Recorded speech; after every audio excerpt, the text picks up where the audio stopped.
అండి ఏంటక్కో చాలా రోజులు అవుతుంది వ్లాగ్ పెట్టక అనుకుంటున్నారా? నేనైతే కొంచెం బిజీ ఉన్నానండి. ఇంకా ఫెస్టివల్స్ వస్తూనే ఉన్నాయి కదా, సో మనం బిజీ అయ్యామనేది ఒప్పుకోవాల్సిన విషయం. అండ్ నెక్స్ట్ అయితే ఇక్కడ చూసారు కదా, నేను వ్రతానికి సంబంధించిన అన్నీ ముందే సిద్ధం చేసి పెట్టుకున్నాను. ఇక్కడ చూసారు కదా, అమ్మవారిని అయితే చేశాను.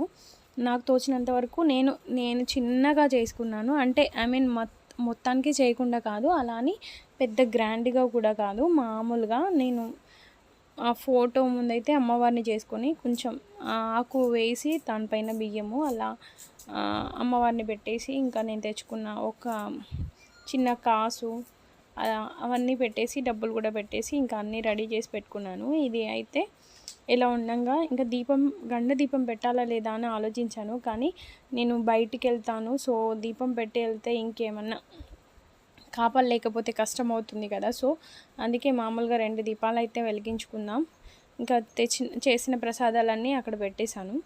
నాకు కూడా చాలా ఇష్టం. మా అమ్మ పెళ్ళి కాకముందు చేస్తుంది, చెయ్యాలన్నది నా ఒపీనియన్. కానీ ఎలా చేయాలి, ఎప్పుడు చేయాలి అనేది నాకు అసలు కుదురుతుందా కుదరదా అనేది భయం ఉండేది. సో అందుకే నేను ఆపేశాను. ఇంకా ఇలాగూ ధైర్యం అయితే చేశాను ఈ సంవత్సరం.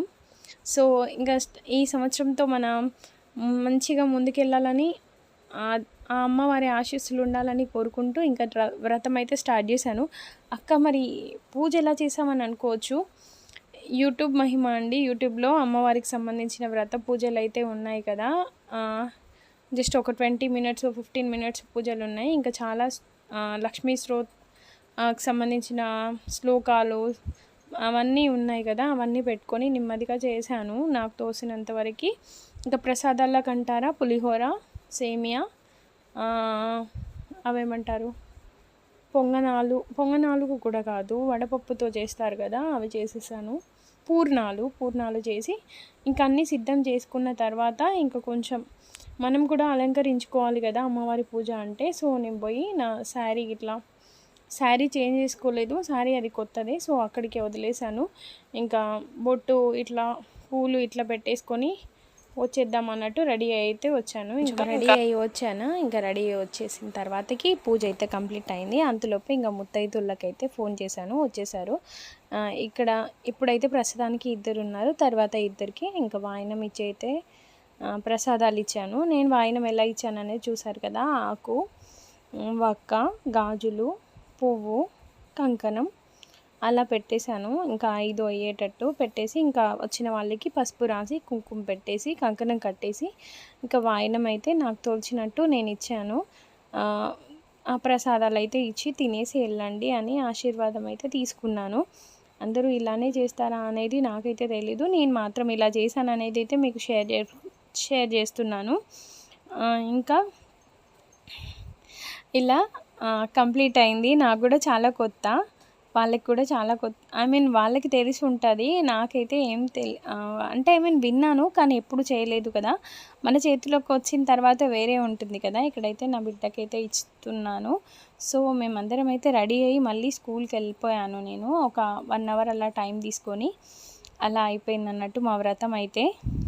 మీరు ఎలా చేసుకున్నారనేది ఖచ్చితంగా కామెంట్ చేయండి. ఈ చిన్ని వీడియో మీకు ఎలా ఉందనేది ఖచ్చితంగా కామెంట్ చేయండి. ఇంకా మోర్ ఓవర్ నేను చాలా హ్యాపీ అయ్యాను, మనసైతే చాలా ప్రశాంతంగా ఉంది పూజ చేసుకున్నందుకు. ఇంకా మోర్ ఓవర్ చేస్తే ఐడియా లేదు, మార్నింగ్ వరకు అనుకున్నాను చేస్తానా చేయనా అనేది. దేవుడి అనుగ్రహం వల్ల పొద్దునైతే కుదిరింది. ఇంకా నేను అలా అయితే కొంతమంది ముత్తైదులను పిలిచేది ఉండాల్సింది, కానీ మనకు టైం మేనేజ్మెంట్ రాక ఇలా అయిపోయిందేమో అనిపించింది. అండ్ ఇలా అయితే ఆశీర్వాదం తీసుకున్నాను. మీరేమంటారు అనేది ఖచ్చితంగా కామెంట్ చేయండి. మోర్ ఓవర్ చాలా హ్యాపీ అనిపించిందండి. ఇంకా మన వీడియోస్ మీకు నచ్చినట్లయితే ఖచ్చితంగా లైక్ చేస్తే ఇంకా మా వారి ఆశీర్వాదం కూడా తీసుకున్నాను. నాకైతే భలే అనిపించింది. ఇంకా సరే ఇది ఇలా ఉండి కొంచెం ప్రసాదం తినేసి వెళ్ళండి అనగానే వాళ్ళు తినేసి వెళ్ళారు. సో ఇదైతే ఇలా జరిగిందండి మా వ్రతం. ఇంకా నేను వెళ్ళి స్కూల్లోకి వెళ్ళిన తర్వాత ఇవి అయితే నా పిక్స్ ఇలా ఉన్నాయి అన్నట్టు. Thank you so much. Bye. Please subscribe. ఏమంటారు.